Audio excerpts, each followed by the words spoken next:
پوښتنه کړې چې 3 رکعاته وتر د ماښام مونځ په شکل سره کول څنګه دي؟ په دې معنا چې ماښام مونځ کې 2 تشهد او 2 قاعدې، نو 3 رکعاتو کې هم دا قاعدې 2 کول پکار دي که نه؟ جواب: د 3 رکعاته وتر کولو 2 طریقې دي، بلکې 3 طریقې دي.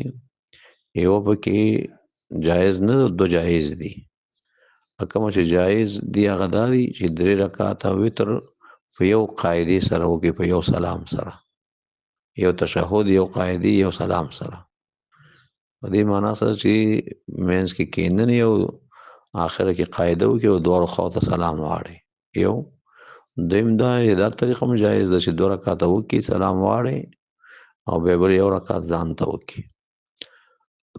دا 2 طریقې جایز دي. او دریمه طریقه چې د ماښام مونځ په شانتۍ وکړي او 2 تشهد وکړي، نو د دې نه منع راغلی حدیث کې چې 3 رکعاته وتر د ماښام مونځ په شانته وشي. دې نه منع راغلی، دا کول پکار نه دي.